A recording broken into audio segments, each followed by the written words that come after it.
have you lived here? He didn't speak English and I didn't speak Arabic or Hebrew. But Nasik Chalet spoke both. So he said so-and-so and so-and-so and so-and-so. And the man said so-and-so and so-and-so and so-and-so. And Nasik Chalet looked at me and said, he been here for generations and generations and generations and generations. He's black like us. You go to what is called Iraq. You go to what is called Syria. You go to what is called Jordan. You go to Saudi Arabia. The people that you think are the original Arabs, they will give you the lighter skin version. But you go back home to Palestine, you see the black version. You go to Saudi Arabia, you see the black Saudi. You see the black Yemenite. These are the original people.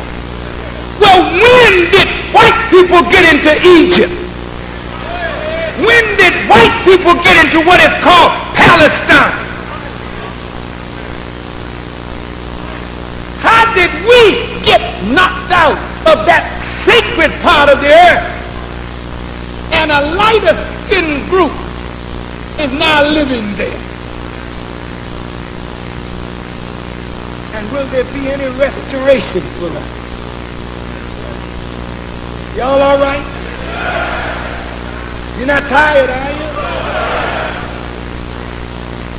The Honorable Elijah Muhammad said, and it's right there in your Bible, and the sons of God saw the daughters of men, that they were fair. It don't mean just.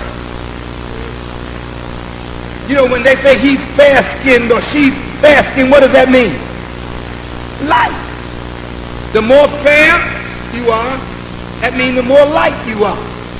Well, it's a play on words, but the deeper, subtle meaning is the more white you are, the more right and just you are. The more black you are, the less fair or just or equitable you can be. So the word fair-skinned is used in the Bible to depict when the sons of God saw the daughters of men that they were fair. Well, what color were the sons of God if they were knocked out by the daughters of men? Talk back to me. Come on, Reverend, we're going to theology school today. This is better than any theology that you ever learned from your theological seminaries.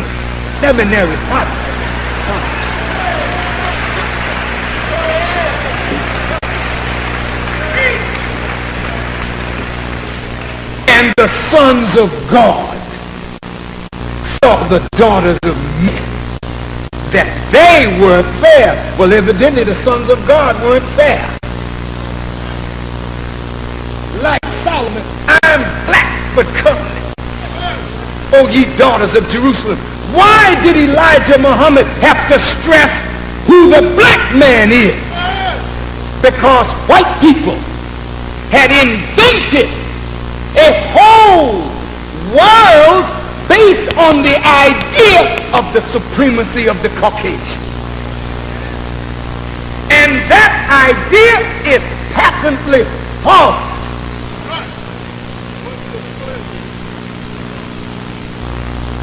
And because they developed their world on the inferiority of dark people and the superiority of Caucasian people, and then took all the prophets and made them white, the saints white, so that most of your churches today have a white Jesus. I was so happy to learn that a movie is coming out where a black brother with dreadlocks is playing Jesus. He ain't playing Jesus. He is Jesus.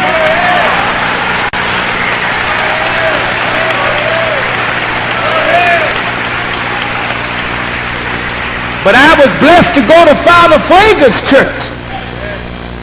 And I saw a black Christ in Father Frager's church. Well, what does Father Frager know that the other fathers need to learn?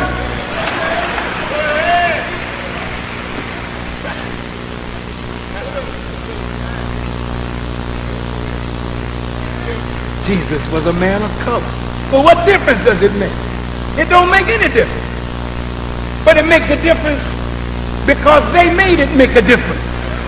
So because they made it make a difference to make us feel that there's nothing divine in us, there's only divinity in Caucasian people, then Elijah Muhammad had to prove to the world that the black man and woman is something of value, and that we ought to value ourselves and value our lives and value our women and stop this silly drive-by shootings and killings and gang warfare that is causing us to murder the original people of God himself.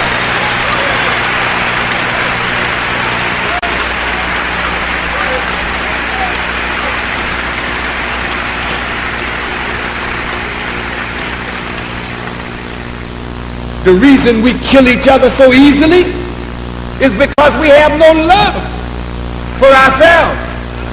If black is a contemptible color, and we are black and we cannot change that. Michael Jackson said he had a little skin ailment.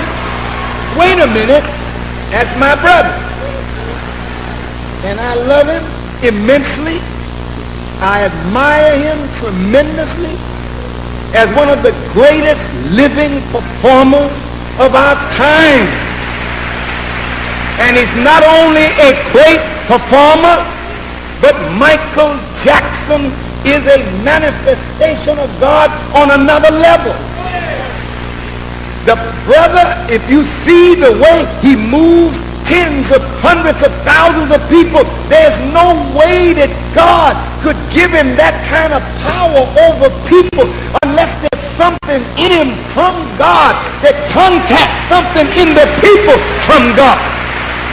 He just needs to come up to a new level of awareness, and Michael is on his way to that higher level of consciousness. If you look past the color, look past the hair, look past the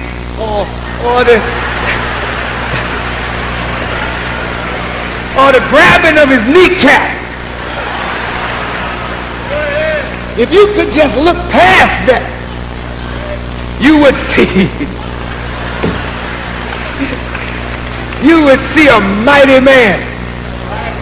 But Michael said, I'm a black man, and I'm proud.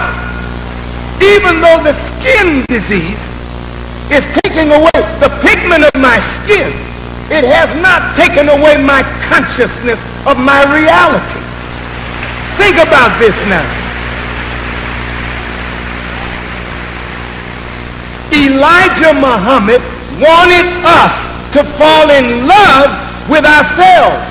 And since you start from the known and then go to the unknown, you have to start to fall in love with your hair, our nose, our lips, our skin, our culture, our history. Then you can't stay there, because flesh will go away no matter what its color. Hair will go away. Blood and bone will go away. But the intrinsic value of the human being goes beyond the external house that the internal reality lives in. And so Elijah Muhammad started with first things first. Fall in love with your black self. But then let's go now to the nature of you, which really determines who you are. Come on now, we're getting a little deep. Let's hang with me. You say, well,